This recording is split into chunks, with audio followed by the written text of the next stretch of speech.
Assalamualaikum warahmatullahi wabarakatuh.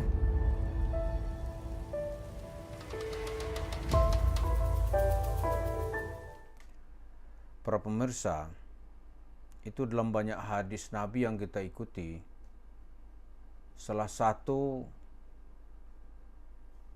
perbuatan yang mengundang bencana atau bala dari Allah Subhanahu wa taala itu, kalau di tengah-tengah masyarakat itu orang berani melakukan perbuatan zina dengan terang-terangan.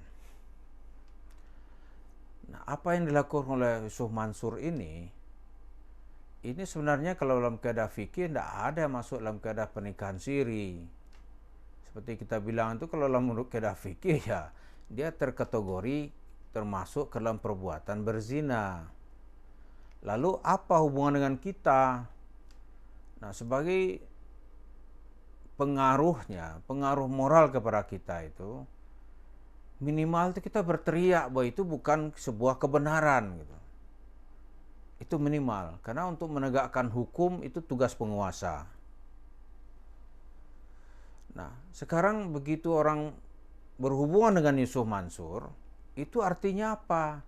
Dia telah menghubungkan dirinya dengan bencana, atau dia telah menghubungkan dirinya dengan laknat daripada Allah. Ini misalnya nih pengurus masjid, ya udah dah, kita undang aja lah, undangnya Yusuf Mansur gitu. Maka di saat itu sebenarnya dia sudah mengundang bagaimana kutukan Allah akan datang kepada diri dan kepada orang-orang di sekitarnya.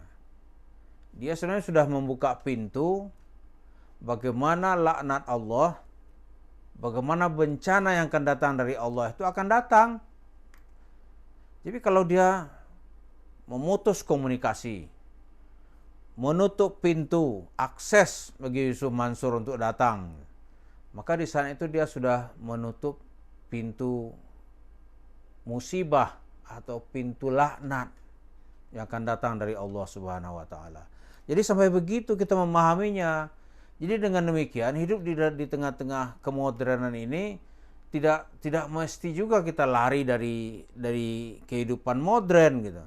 Tapi ada prinsip hidup yang kita yakin dan kita pahami, bahwa melakukan atau berbuat baik kepada orang-orang yang melakukan kemaksiatan, wah itu bencananya akan datang kepada kita gitu.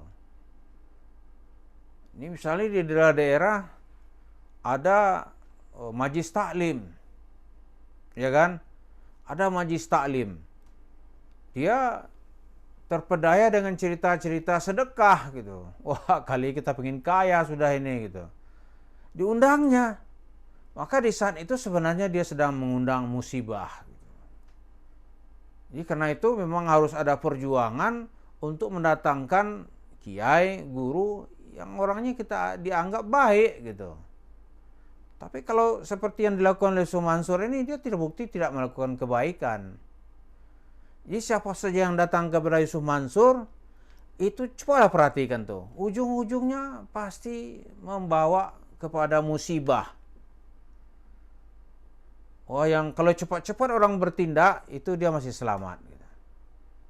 Kalau dengan cerita Bu Ana itu kan sebenarnya, ya kalau menurut pengakuan dia kan mau hijrah sebenarnya. Mau hijrah artinya orang mau kembali ke jalan yang benar.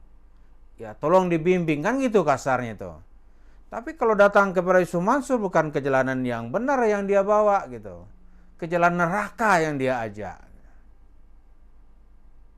Ada lagi cerita seperti cerita Kiai Ali Dai itu. Kiai Atian Ali Dai, Ketua Ulama Umat, Majelis Ulama Umat Indonesia. Terakhir dia juga ketua Aliansi Nasional Anti Syiah di Bandung. Dia banyak tuh mendapat laporan. Kan seperti kita bilang tuh, ada orang sakit meminta pertolongan kepada Yusuf Mansur. Kan dia cerita kadang ngaku dukun ini orang ini. Gua usap orang menjadi duta besar. Dipegang pantatnya gitu. Dia langsung terkentut-kentut gitu. Jadi ada seseorang sakit Mula-mula sakitnya itu ya kalau cepat-cepat dibawa ke dokter, dia bisa diselamatkan itu. Tapi enggak, karena dia datang kepada, bukan yang membawa dia kepada kebaikan, tapi datangnya kepada Yusuf Mansur. Apa yang dilakukan oleh Yusuf Mansur? Ente banyak dosa ente. Sedekah. Udah Ustaz, kurang sedekah kamu. Sedekah apa lagi Ustaz? Sertifikat tanahmu bawa kemari gitu. Setelah penyakit anak ini berat, baru dia ngaku ke orang tuanya. Tapi terlambat, akhirnya anak ini meninggal gitu. Ternyata didiagnosa kemudian dia mengalami penyakit tipes yang akut. Jadi terjadi ususnya itu mengalami luka dan menyebarkan virus yang sudah akut, akhirnya dia meninggal. Nah, coba kalau dia datang ke dokter gitu, dia bisa diselamatkan. Karena itu dalam wawasan ilmu kedokteran, penyakit tipes itu memang penyakit berbahaya, tapi kemajuan ilmu kedokteran itu sudah mudah bagi dokter untuk mengatasinya dan seseorang bisa diselamatkan. Ya coba, karena dia datang ke Yusuf Mansur, bencana yang dapat gitu. Banyak lagi kasus-kasus lain gitu. Ada orang kepingin baik gitu, datang ke Yusuf Mansur. Dia bukan pengen baik. Ada orang pengen berubah nasibnya, berubah hidupnya, datang ke Yusuf Mansur. Itu nasibnya kemudian itu jatuh ke dalam derajat yang paling bawah gitu. Ekonominya hancur sehancur-hancurnya karena diperas dan diambil oleh Yusuf Mansur. Kalau yang cepat melakukan koreksi diri, dia selamat. Siapa misalnya? Itu remaja-remaja Masjid Agung Al-Azhar itu di Kebayoran Baru, itu dulu pernah mengundang mau belajar bisnis ke Yusuf Mansur. Tapi begitu sekali pertemuan, kita kira ini katanya diajarin bisnis yang benar. Ternyata apa? Salawat-salawat. Itu dia yang zikir-zikir. Orang, ini mah ibadah ini. Salat namanya. Doa-doa, bukan bisnis. Tidak ada materi bisnis satupun. Karena emang tidak ada keahlian itu pada Yusuf Mansur gitu. Akhirnya apa ya? Dia cut cepat-cepat program itu. Maka dia nggak mau lagi berurusan dengan Yusuf Mansur. Ini salah satu masyarakat yang berani melakukan koreksi. Nah, apalagi misalnya sekarang ini, orang mau bisnis, memenuhi ajakan Yusuf Mansur, bangkrut semuanya tuh. Bangkrut semuanya. Itu 250 jemaah masjid di kota wisata Cibubur, itu semuanya merasakan bagaimana pedihnya uangnya hilang. Itu gara-gara Yusuf Mansur. Kemudian dia kumpulkan orang. Coba lihat cerita sekarang ini. Kasus Petren sudah hilang gitu aja. Hilang. Mungkin apa karena pengaruh Mansur, setidaknya ada berurusan dengan dia, yaitu Baitul Mal wa Tamwil. Itu juga sudah menghilang. Coba, jadi semua orang yang berurusan dengan Yusuf Mansur, itu artinya mengundang petaka, mengundang celaka gitu. Jadi ya itulah yang terus-menerus akan terjadi. Karena berurusan dengan dia itu artinya seseorang sudah membuka pintu petaka gitu.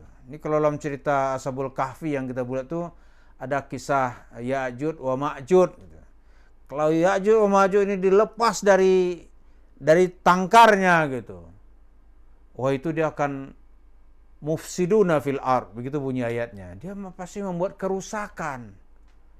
Nah, seperti Yusuf Mansur ini perlu dikerangkeng gitu, supaya pengaruh fasadnya itu tidak menyebar kemana-mana. Nah, itu bisa dibuktikan kalau orang membukakan pintu gitu. Itu sama aja dengan membuka pintu seperti cerita Al-Quran itu, Ya'juj Ma'juj dibukakan pintu sehingga dia pergi kemana-mana gitu. Jadi orang yang berhubungan dengan Yusuf Mansur, artinya dia akan mengundang bencana kepada dirinya.